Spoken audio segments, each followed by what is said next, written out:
And they're calling them talents, by the way, because if they call them employees, they'll be screwed under labor law. They're using the language specifically talent because they know that they're trying to frame talents, independent contractor. We're going to get out of that. So they owed money to the talents and they spent it. They misallocated it.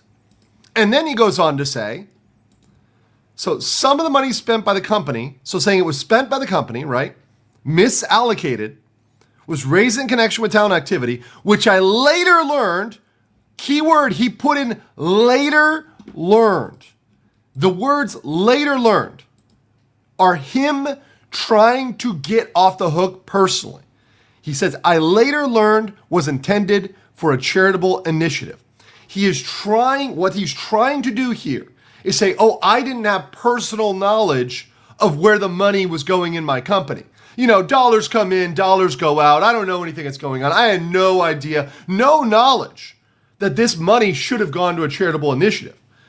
We just got a massive amount of money. We just got $500,000.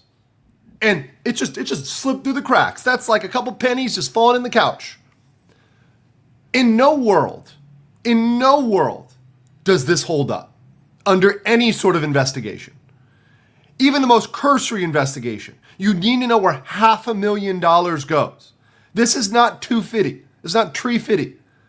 This is $500,000 that just poof went somewhere. And as the CEO, you certainly have the responsibility to understand the major financial operations of your company.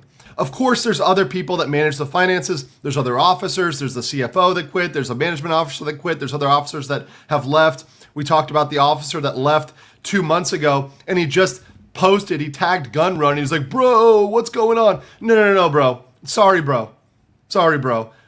Leaving 2 months ago doesn't get you off the hook. This thing has been going on for a while, at least in terms of the people not being paid, and also in terms of the charity misallocation. This is something that was done in the past. So if you were there as an officer 2 months ago and you quit, you're not necessarily off the hook. When the investigation looks at this and they get into the emails, they get into the documents, they get into, okay, what happened here? There at some point is going to be revealed a number of people, not just the Gun Run, but definitely including the Gun Run, that were involved in taking those funds and putting them other places. There were discussions that were had. And even if they were had in person, someone's going to crack, someone's going to break. No one wants to go to federal prison.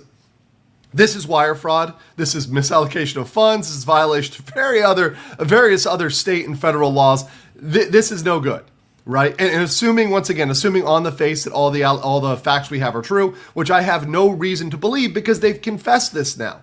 They've said, no, we actually misallocated the funds.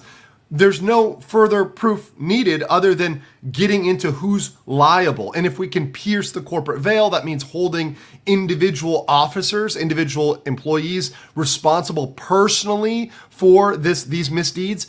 Yes, we need more investigation as to piercing the veil as to certain people and certain individuals, etc. And I do think there's a strong possibility that that may happen. And I indeed hope that happens for some of these people trying to sink their head in the sand and say, oh, I later learned.